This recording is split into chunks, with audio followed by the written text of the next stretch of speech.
BJP का जो पूरा बिजनेस मॉडल है या इलेक्शन का जो मॉडल है या प्रशासन का जो मॉडल है वो सिर्फ एक व्यक्ति के इर्द गिर्द घूमता है और वो है प्रधानमंत्री मोदी। सब कुछ उनके आसपास है। यहां तक कि सांसद भी ये जानते हैं कि वो मोदी के नाम पर ही जीतेंगे। मंत्री भी ये बात जानते हैं कि मोदी जी ने जो फैसला ले लिया वही अंतिम फैसला है, ज्यादा दिमाग लगाने की आवश्यकता नहीं है। पर आपको ऐसा नहीं लगता कि ये एक बहुत ही रिस्की बिजनेस मॉडल है, सब कुछ एक ही व्यक्ति के इर्द गिर्द रहना and putting all your eggs in one basket? जब आप ये कहते हैं कि क्या बीजेपी पूरे मोदी जी की खाती है, मैं कहता हूं बीजेपी नहीं, आज अगर कोई दुनिया में कोई प्रधानमंत्री ये कहता है PM Modi is the boss, तो पूरे देश को उसका सम्मान मिलता है। मैंने आपके ही इंटरव्यू में इससे पहले कहा, हम केवल बीजेपी उसका अपना छाती नहीं कह रहे कि हमने ये किया, पूरे देश का सम्मान है। तो पूरे देश को ये समझना चाहिए कि ये जो स्थिरता और निरंतरता 9 सालों में मिली है, निर्णायक सरकार मिली है जिसने बड़े और कड़े निर्णय भी लिए लेकिन देश हित में लिए और उसके साथ खड़े रहे। पर क्योंकि आप क्रिकेट खिलाड़ी हैं इसलिए मैं उस भाषा में आपसे पूछ रहा हूं। देखिए, जब सचिन तेंदुलकर खेलते थे, he was God of cricket, बहुत बड़े थे, लेकिन उनकी टीम में भी एक वीरेंद्र सहवाग था, एक राहुल द्रविड़ था, एक वीवीएस लक्ष्मण था, पूरा एक मिडिल ऑर्डर बहुत स्ट्रांग था। आपकी टीम में मिडिल ऑर्डर कहां है?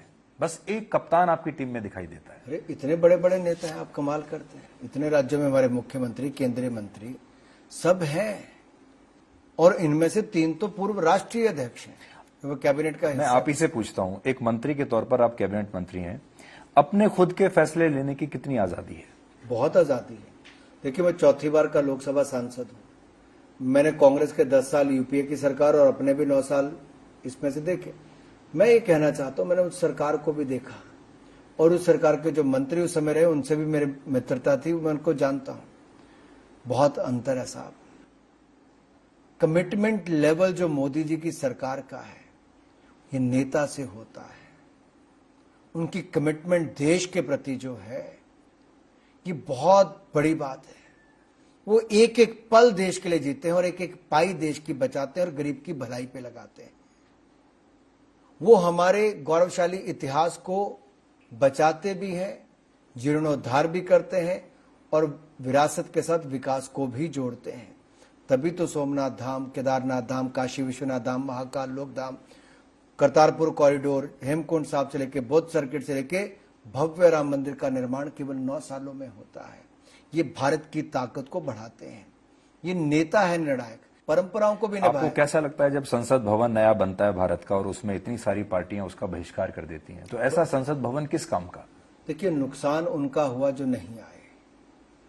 ये लोकतंत्र का मंदिर है और मदर ऑफ डेमोक्रेसी की जब बात करते तो भारत, जिसकी एक अपनी पहचान है। देखिए, हमारे लोकतंत्र में जिस तरह आबादी बढ़ रही, सीटें भी बढ़ेंगी।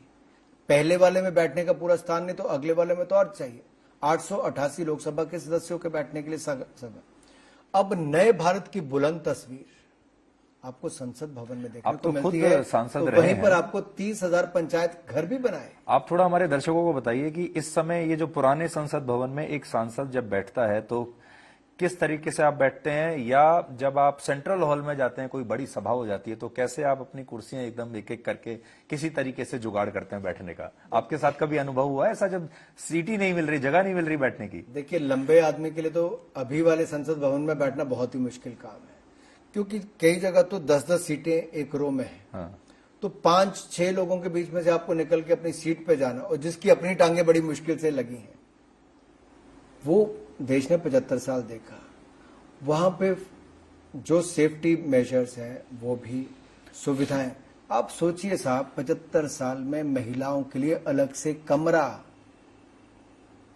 और वहीं पे शौचालय की सुविधा, रिटायरिंग रूम, वो भी नहीं।